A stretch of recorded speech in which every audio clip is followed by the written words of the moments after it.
Hey everyone, welcome back to another exciting episode of Attack on Production. Today I am being joined by both Jimmy and Fluff. Howdy. What's up, people? And today is Heat 2. It is me playing Son Gohan, yes, the promo one that no one ever plays, versus Toppo Lock. So it's a very interesting match. We'll put it that way. So like always, if you enjoy clicking buttons like Jimmy does, hit those buttons. They're there for a reason. And let's get into it. Yes, sir. I was honestly a little bit anxious. I was very involved in the making of the Gohan deck. Like 8%? Yeah. Oh, I thought it was what I was going to play this weekend. And then I was like, "What did you build?" And you were like, "Gohan." I was like, "Okay, I guess I'm playing Toppo Lock." Well, I thought you originally had told me, like, you got this build I should play, is how I thought you phrased it to me. And I was like, okay, sure. Because initially, I literally said, "Hey, I got this Gohan build that I think I should play." No, you phrased it that I should play, because I, like always, don't build decks. I should play. I think what it is that Bancroft heard you say, "Hey, I'm going to try to play Gohan this week," and then he went, "Oh wait, Frieza Prison won't be a good matchup for that." So he's like, "I'll play Gohan instead." BS. Frieza, I think Prison would be a great matchup, but you just don't want to get Dougie'd on playing Frieza. I'm playing Frieza in my first round tournament of the YouTube tournament that I'm doing, so yeah, we'll get into that later. I knew that like your ability to dole out double strikes was going to be really good. So I knew that I was going to have a long way to go as far as like keeping my unison on the field. It was going to be tricky while also preserving enough negates if I needed them to stay alive in later points of this. Because I don't know that I have the ability to like outright kill you until like 4 or 5. And that opens up numerous windows for you to get double strike crits in on me. And those just hurt so much. I don't care what deck you're playing. Double strike crit sucks. Yeah. But do you think going after the unison in this matchup would be a good idea? Because you're overwhelming. You're only going to be overwhelming once per turn. You don't have any access to wormhole. So was attacking the unison, getting rid of that, like really a big deal? Directing that more towards Bancroft. Yeah. Yeah. I think the Vegeta Unison's a big thing, mainly if he would to activate main, tap a card, give a marker, then -1, then my Unisons can't attack until potentially turn 4. I'm sorry, my overwhelm targets. Yeah. And Bancroft has seen enough of Toppo Lock to know that like my Unison is very much so a win condition for me. Mm-hmm. Yes, with the Spirit Fist combo, yeah. Yeah. So like it does pay off even if he is only playing 1 or 2 battle cards per turn. And I kind of knew that moving forward, one of the things that I was going to have to do would be to prevent him from getting a large field. Mm-hmm. So a bunch of these 1-drops or, Dark Power Black Mass Saiyan, or I guess that is one of the 1-drops. Or even, I think we opted not to put the Dark Overrealm Demigriz in this, ultimately. But just keeping his field as small as possible while dealing with the Unison as effectively as possible. Truth be told, if we were able to do best of 3s at our locals, I know like time's a big thing for us. I definitely would have cited those Demigriz in probably every match I played almost. Yeah. Because that's just how the games went. Yeah, I really do. I think in hindsight, if I were to like push a version 2 of this out there, I would definitely say I think those Demigriz are important. Just kind of knowing how our match went. Yeah. So here you get your and weight, but yeah, I've already dealt. You already got me to 6, so yeah. 7, 5 actually. Yeah, I am at 5 now. And so now I just have to focus on trying to clear your field as much as possible. Yeah.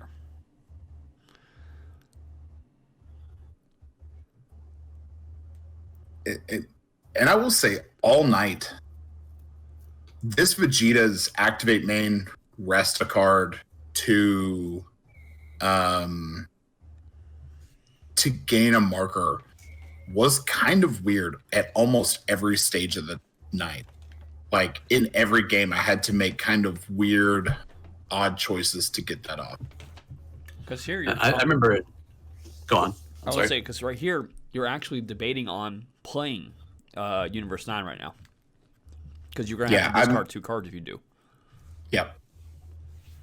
And that's it. And like I think I ultimately do decide to do it. You do. Because I have 2 burner cards in the hand that just I couldn't see affecting this match in any kind of way. And I knew that the payout would be, 2 draws that are going to help, plus grabbing a body on the field, which, gives me another opportunity to get rid of your 1-drop Mask Sand or potentially clear out your Unison. Yeah. Were you about to say, Jimmy? Kind of past the point, but Fluff was talking about putting the marker on Vegeta using his activate main. I have noticed that I feel like the game is shifted in a way that having an extra attack is far more valuable than having a marker on a Unison.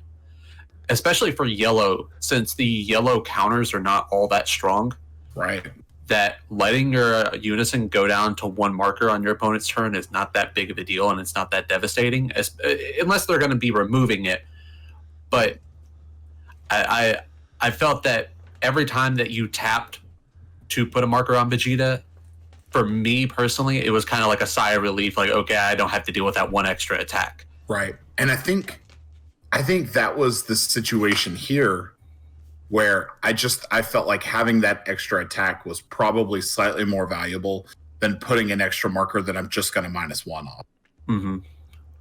I mean, you were able to clear my 1-drops. Yeah. And I knew, like, you're eventually going to run out of 1-drops, and then you're down to just theoretically overwhelming, which kind of accomplishes what my leader wants to accomplish anyway.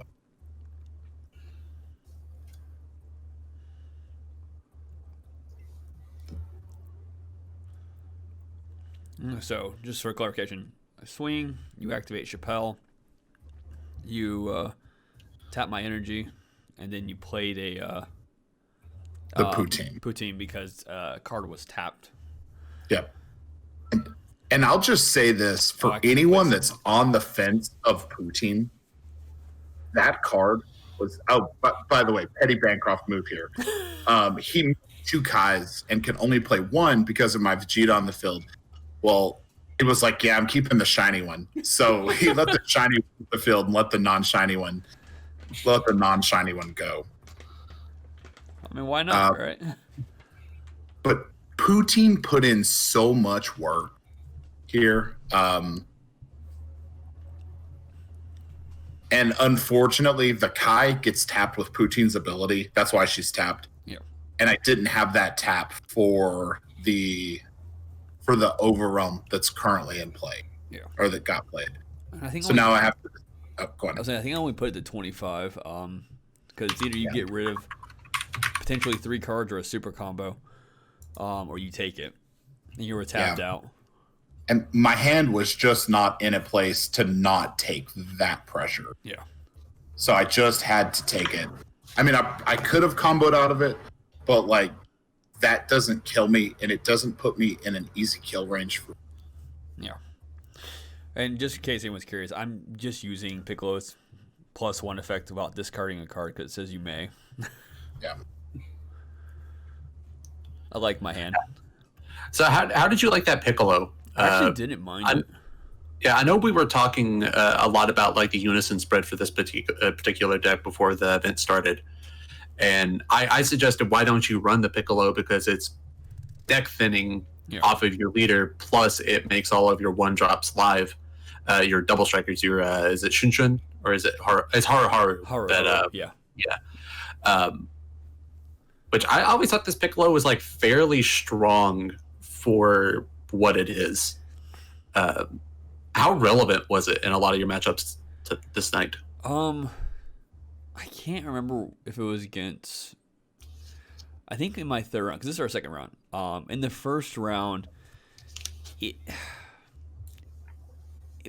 I was playing against hand control the first round, as you all saw yesterday. So it was hit or miss. It was hit or miss. Like I used it in the first round to get rid of some key cards, so the Cell Surge couldn't get his Android 17 engine working. I think Fluff, you used your shit before I had a chance to actually take care of it.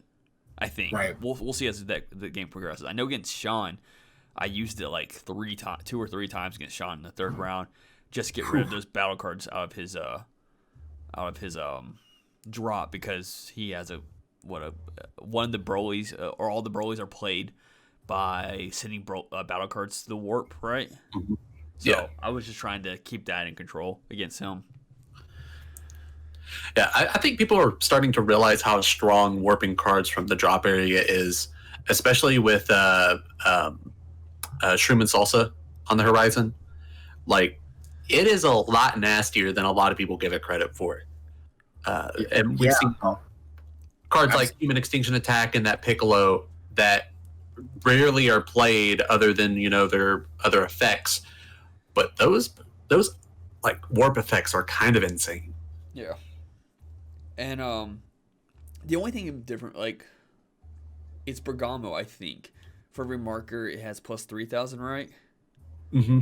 Plus 3,000. Is that just during your turn or just in general? That is in general. Yeah, because see, that's where this unison kind of slightly falls flat, which it makes sense. Like, if you get 6 markers on it, it's a 25k unison, As strong as the secret rare. You were just doing the plus ones, but the unison totally has the ability to, plus 2 every turn. Yeah. Which essentially is going to turn it into a plus 5, a plus 5,000 every turn after that, which gets really big. Like, it can become quite daunting, especially considering the amount of, like, double strike add-ons that you run in this deck. Yeah. If left unchecked, it can be incredibly daunting. And I think the reason why I decided to attack first, because I was actually thinking about bringing on their unison, and I wanted to see what you comboed with to potentially do the -3 with.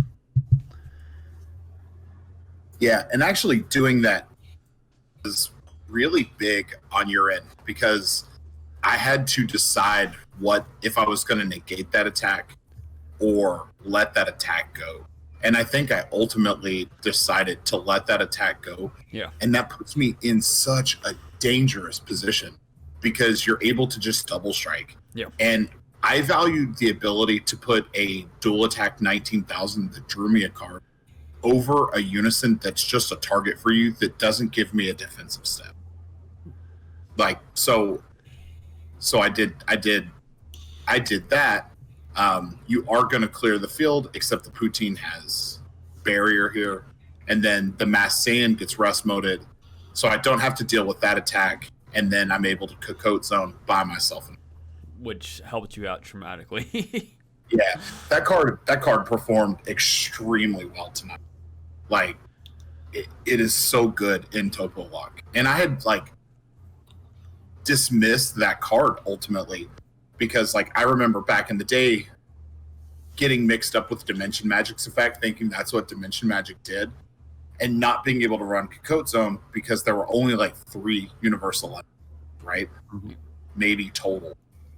And it just never being a relevant option, but in Toppo Lock, it is so good. Especially when I'm able to rest mode all of your incoming overwhelms with Poutine.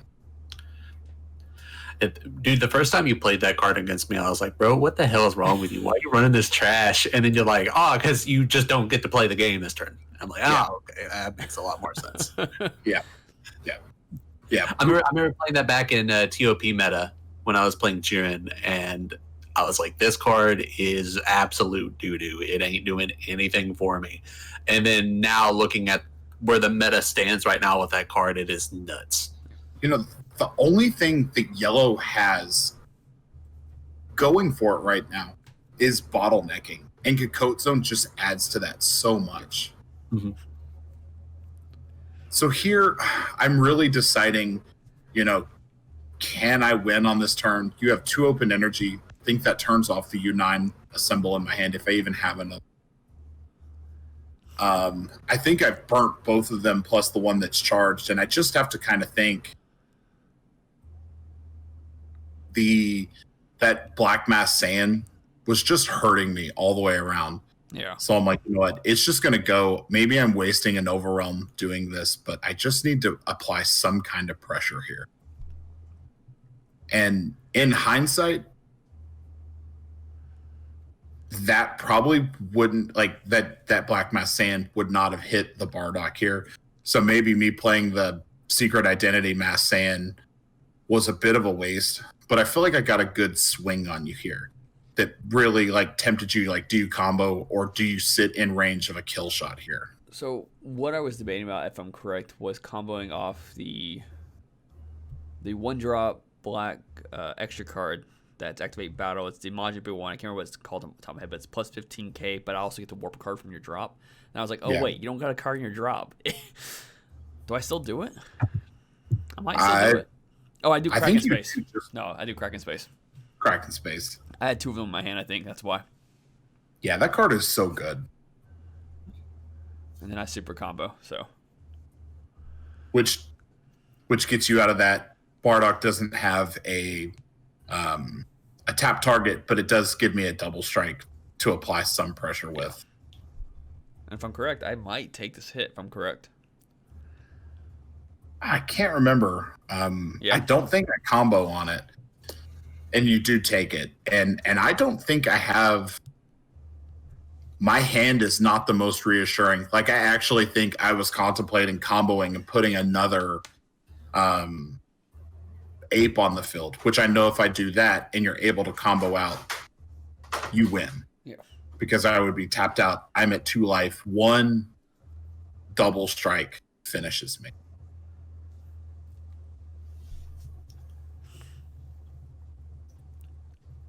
So I can't remember what's happening in this moment. I think you're debating about playing another card, potentially, but I think you decided not to in the end.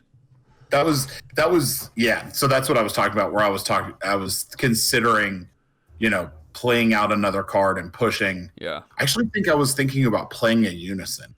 That's what it was. I had the Vegeta in hand, and I'm like, yeah, I could go on ahead and do this, apply some pressure, because I could have put that. That's right. I could have put that Unison up to 4. Yeah, you did. I remember you mentioning that. Yeah.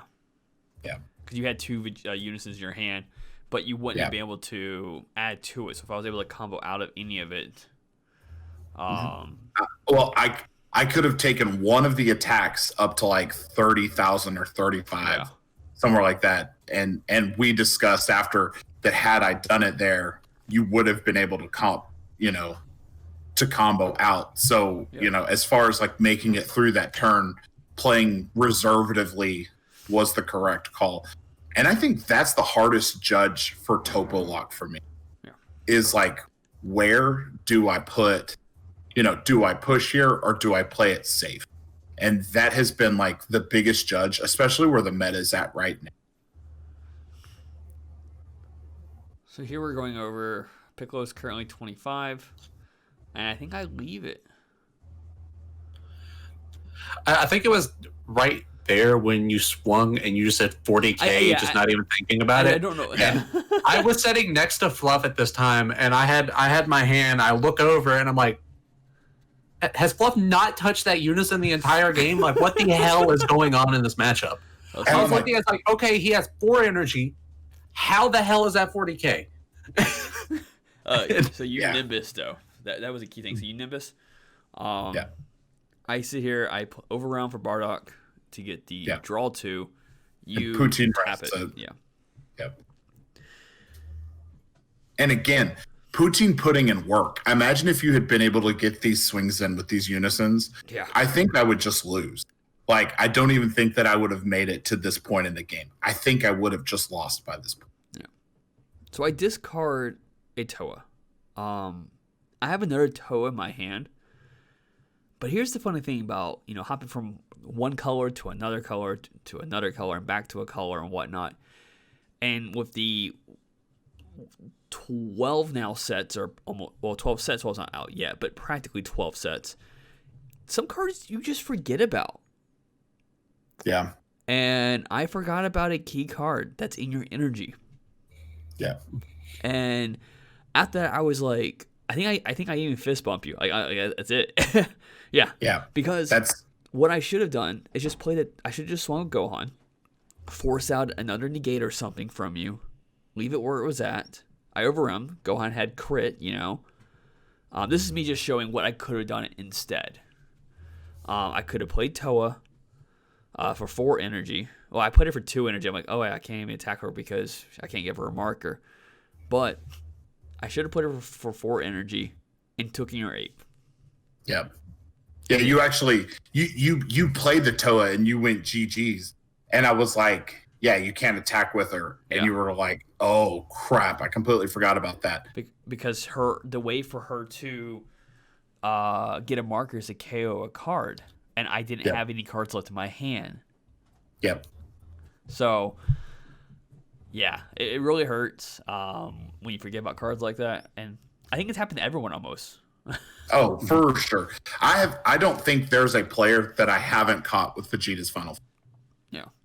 Like, people just forget about it, and they get so confident in the fact that they just won, and they will combo all out on it. And I'm just, okay, I got you, dude. And like, I remember using that against I'm gonna mess his name up all of a sudden. I want to say it's John, but it's not John. It's Jason? No, he played guys from Winchester. No, from Joe? Joe. Yeah. He Homie. he was playing AOD, remember? And he, like, I had to step away from the table for a second, and he kind of like fanned his cell to the camera, like showing, I have cell. I came back, we're playing the round. He plays cell, he swings. I'm like, you comboing? He's like, because I saw open energy, so he combos up, and I'm like, cool, final flash. Like, I'm aware that card exists. I use that card, and it just, I was like, oh no, huh? Yeah, it's not always relevant, and people don't walk into it all the time. But when they do, it pays off so much. Like, I don't think I could ever run a yellow deck that is like mono yellow without that card. Yeah, no, I agree.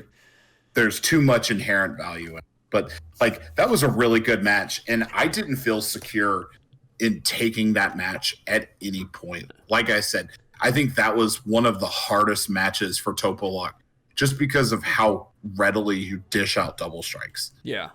And there's a unison can have double strike because the Champa, a battle card, can have double strike because, once again, it's either the one drop that gains double strike naturally or I'm giving it double strike.